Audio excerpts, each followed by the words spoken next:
When I was at a very low, relatively unhealthy point in my life, headaches were a pretty common occurrence for me. I was probably getting them safely 2 to 3 times per week, but some weeks it would be almost every day. Now, it's important to note that during this time, it was a regular occurrence for me to be drinking anywhere from 6 to 10 regular Monster energy drinks. So I was not exactly the prime example of health. Now, when I got rid of those Monster energy drinks, the headaches still remained. So it wasn't a matter of just the sugar and the caffeine, but when I started doing the research now, and I realized I don't suffer from headaches anymore at all, it really makes sense. We understand what is happening here. So what exactly is it about caffeine that can contribute to headaches? And how can we alleviate the issue without completely getting rid of caffeine? Let's dive in.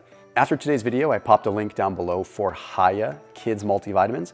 If you have headaches because you're not sleeping well, because you have kids, then you'll definitely want to hear this. But anyway, the point is that it's really hard to get kids to get all of the adequate nutrition in. So Hiya is a chewable monk fruit sweetened multivitamin. So it's a lot like kind of Flintstone vitamins when we were a kid, but without, so it's kind of like Flintstone vitamins when we were kids, but without all the sugar, right? Without a ton of the garbage in it. So I'm not the biggest fan of saying, hey, let's just give kids a bunch of supplements, but I also understand that as a parent, my kids don't always eat everything that I want them to eat. And it's not my job to try to force it on them.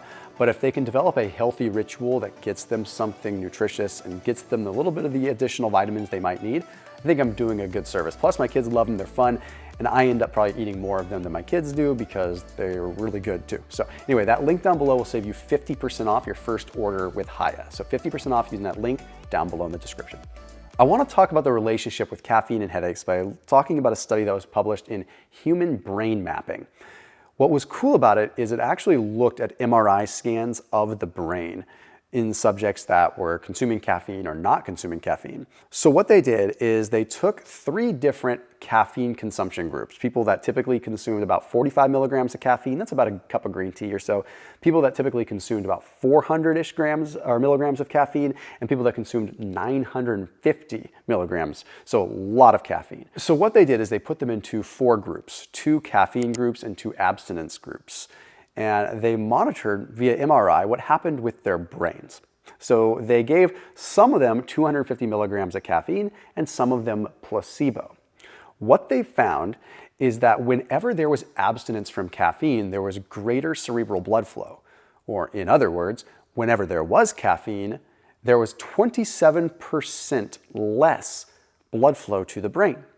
So you're probably going to turn off this video now because you've learned the issue, right? It's restriction of blood flow to the brain. Well, that's actually not the issue. The issue seems to be the opposite. So you notice how when you have caffeine, unless you go crazy, the caffeine actually alleviates the headache, right? But when you come off the caffeine, it's notorious for giving you headaches and withdrawal symptoms. So what we're starting to understand, and researchers are starting to see, is that perhaps it is the massive increase in cerebral blood flow that is causing the headache. And the body is just trying to balance and adapt to that massive flood. So if we look at another study that was published in Neurology, it tells us a little bit more, because this was a larger scale study. They looked at chronic daily headache sufferers, CDH. They had about 180 of them, and then they had 507 control subjects that would occasionally have headaches, but not chronic daily. So by analyzing their diets and analyzing their caffeine consumption and their lifestyle and their headache occurrences, what they were able to see is that those that suffered from chronic daily headaches typically had higher caffeine consumption, not necessarily during the headache episodes, but almost always prior to. So it tells us a lot, because without the mechanistic data to kind of sandwich with this observational data, we're left with 2 kind of confusing things. But from this, we can draw a soft conclusion that it probably is something to do with the massive increases in blood flow. How do we fix this? Because on one hand, it's like you have caffeine in the morning, you have the vasoconstriction, and then the headaches occur later in the day, right? Almost all the people that I talk to that deal with chronic headaches deal with them in the mid to late afternoon. Even if they're not consuming high amounts of caffeine, what it is the delta between the restriction in blood flow, the vasoconstriction, and then the massive amount of blood flow that's kind of happening as a counterbalance afterwards. So it's the delta, the difference between the two. So whether you are having 50 milligrams of caffeine or 500 milligrams of caffeine, if you're having a change in cerebral blood flow, this could very well be the issue.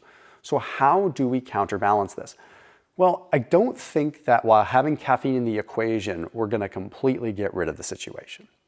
But what I have found with a lot of subjects, and this is anecdotal, and then I'll give you something more practical. People that come off of caffeine for 30 or 45 days and then reintroduce at a lower level seem to be able to mitigate their headache occurrences. They seem to be able to reduce that. I don't know what happens there. It could be just a readjustment. Maybe caffeine intake at one point was very high, and now we're getting to a point where that contrast is just so extreme that you need to take some time off. So that's one thing to do, is just do a hard caffeine withdrawal surge, right? Just completely get it out of your system for a while. But additionally, if you were to go every other day moderate caffeine, you might find that your headache occurrence decreases. For one, your tolerance to caffeine is naturally going to decrease because you're not having it every day.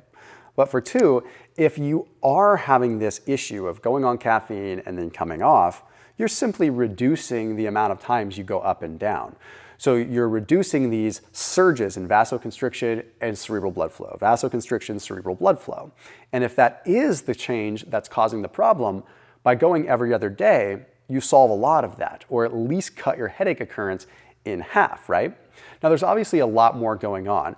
There could also be something that has to do with adenosine receptors and how the whole binding of caffeine to an adenosine receptor is the catalyst for various migraines in people that are already predisposed. But by going down to every other day, you can at least increase your chances. And understanding how it works saves us a lot of grief, because it's not necessarily the caffeine itself, it's the actual blood flow issue and the adaptation, the additional oxygen, nutrients, and whatnot. As always, keep it locked in here on my channel. See you tomorrow.